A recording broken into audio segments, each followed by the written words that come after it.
반갑습니다. 오늘도 새벽 돌베개에 나오신 모든 성도님들을 주님의 이름으로 환영합니다.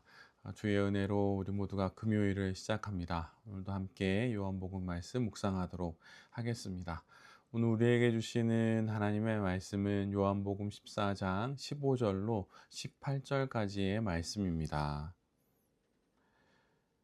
너희가 나를 사랑하면 내 계명을 지킬 것이다. 내가 아버지께 구하겠다. 그리하면 아버지께서 다른 보혜사를 너희에게 보내셔서 영원히 너희와 함께 계시게 하실 것이다. 그는 진리의 영이시다. 세상은 그를 보지도 못하고 알지도 못하므로 그를 맞아들일 수가 없다. 그러나 너희는 그를 안다. 그것은 그가 너희와 함께 계시고 또 너희 안에 계실 것이기 때문이다. 나는 너희를 고아처럼 버려두지 아니하고 너희에게 다시 오겠다. 아멘. 오늘은 요한복음 14장의 말씀을 갖고 계명을 지키는 것이 하나님을 사랑하는 것입니다. 계명을 지키는 것이 하나님을 사랑하는 것입니다. 라는 제목으로 함께 하나님 말씀을 나누도록 하겠습니다. 예수님의 떠나심이 이제 제자들에게는 슬픔이고 또 불안한 상황이 됩니다. 그런데 예수님은 이것이 오히려 너희들에게 더 좋은 일이다. 이렇게 말씀하시게 되지요. 그 이유는 보혜사 성령님이 오시기 때문입니다. 제자들은 예수님의 떠나심이 자신들을 고아와 같이 버리시는 것으로 생각할 수 있지만 예수님은 오히려 이것이 제자들에게 유익하다라고 하시며 성령의 오심을 이렇게 말씀해 주십니다. 그리고 이러한 말씀을 덧붙이시게 되지요. 너희가 나를 사랑하면 내 계명을 지킬 것이다. 예수님을 사랑한다는 것은 어떤 감정적이고 정서적인 것 그 이상입니다. 그분이 말씀하신 서로 사랑하라 라고 하신 계명을 지키는 것이 예수님을 사랑하는 것이고 하나님을 사랑하는 것이다. 이렇게 우리에게 말씀해 주고 계십니다. 어떤 법과 의무로서가 아니라 자발적인 순종과 책임으로서 사랑하며 사는 것이 곧 예수님의 계명을 지키는 것이라고 그렇게 말씀해 주십니다. 이 말씀을 특별히 예수님이 하시는 이유는 하나님의 율법을 지킨다고 말하면서 외견상 율법은 지키지만 그 율법에 담긴 그 원래의 그 본질을 지키지 않았던 유대인들 때문입니다. 신앙은 분명 위로와 평안이 있지만 그 안에는 하나님께서 명하신 예수님께서 부탁하신 말씀을 아주 준엄하게 지키는 것도 있습니다. 겉모양이 아니라 그 본질을 쫓아서 살아가는 분투하는 삶이 있다는 것이죠. 예수님은 내가 나를 사랑하느냐라는 말씀으로 베드로를 다시 부르십니다. 그러나 베드로가 그 사랑의 순간에만 머무는 것은 원치 않으십니다. 이를 잘 알았던 베드로는 이후로 예수님의 말씀을 지키며 살아가고 또 복음을 전하며 살아가고 결국에는 십자가에 거꾸로 매달려 순교하기까지 하나님의 그 말씀을 따라서 복음을 전하게 됩니다. 성경 곳곳에는 신앙이란 어떤 정서적인 마음가짐이나 종교적인 행위가 아니라 삶의 구체적인 행동임을 많은 곳에서 증거합니다. 그 중에 하나가 스가랴 7장 이하의 말씀인데 그 부분을 보면 하나님이 바라시는 금식은 음식을 끊는 것이 아니라 죄를 끊는 것이라 이렇게 말씀해 주십니다. 그런데 그 죄의 목록들을 바라보게 되면 그것은 하나님을 향하는 것이 아니라 오히려 사람을 향하고 있다는 것을 우리 모두가 발견하게 됩니다. 그 부분을 잠깐 살펴보면 하나님이 바라는 금식은 공정하게 재판을 하는 것입니다. 하나님이 바라는 금식은 서로 관용과 자비를 베푸는 것입니다.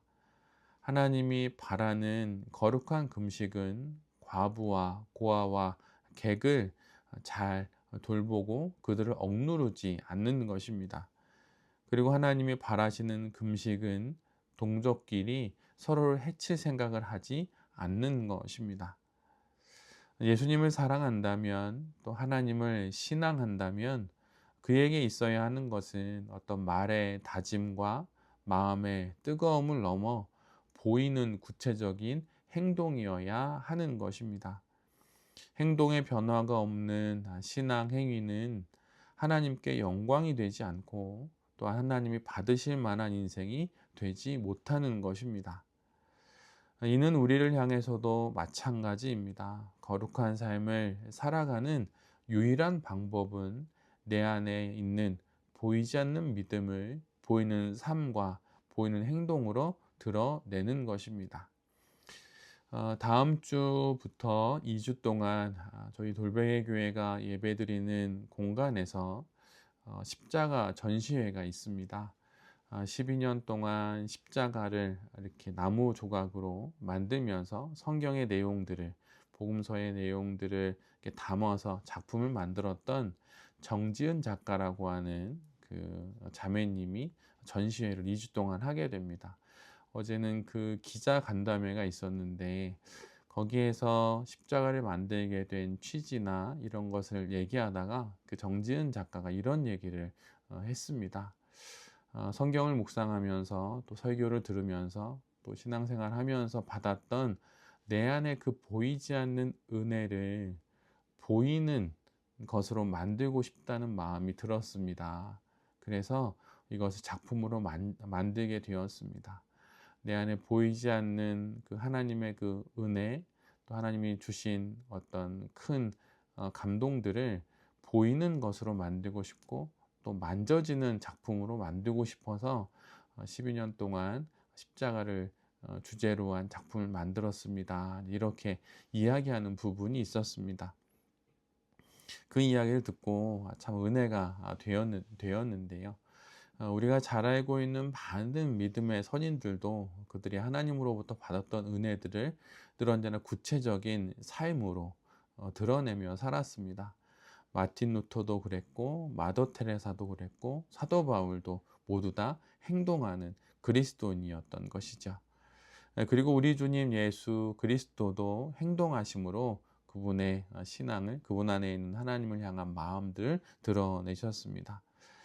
예수님은 골방에서 혼자 기도하시며 살지 않으셨습니다. 겟세마네 동산에서 하나님과의 영적 교제로만 살지 않으셨습니다. 그분은 거리를 오가면서 사람들을 만났고, 음식을 드셨고, 회당에서 말씀을 가르쳤습니다. 병자들을 고치셨고, 예루살렘과 갈릴리를 종횡무진하시면서 그렇게 행동하시며 사셨습니다. 제가 읽었던 책 중에 그 제목이 참 좋아서 지금도 기억하고 있는 책이 있는데, 그거는 크리스토퍼 블루마르트가 쓴 행동하며 기다리는 하나님 나라라고 하는 책입니다. 하나님 나라는 그냥 기도하며 산속에 들어가 기도하면서 기다리는 것이 아니라 행동하면서 기다린다는 내용이었는데, 그 책의 내용 중에 이 대목이 저는 참 좋았습니다. 그 부분을 제가 잠시 읽어드리면, 인류의 진보를 위협하는 가장 큰 위험은 다름 아닌 기독교이다. 영적인 것과 물질적인 것을 분리해서 생각하는 그 기독교이다. 하나님의 의를 위한 실제적인 일 대신에 개인주의적이고 자기 만족적이고 피한적인 그런 종교성만을 부추기는 의식과 종교 행위로 가득한 일요일의 기독교가 되어버린 그 기독교이다. 이론과 논쟁, 또 신학과 사색의 주제로 전락해버린 기독교를 참된 기독교로 되돌리는 것은 다름 아닌 행동입니다. 그래서 그의 책 제목처럼 하나님 나라는 행동하면서 기다리는 바로 그런 나라인 것이죠.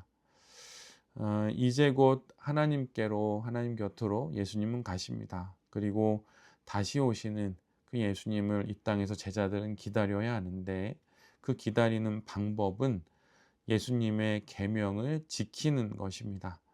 이것이 그분을 신앙하는 것이고 그분을 사랑하는 것입니다. 그리고 이것이 바로 오늘도 이 땅의 삶을 살아가는 우리가 살아야 할 신앙 인생의 모습인 것이죠.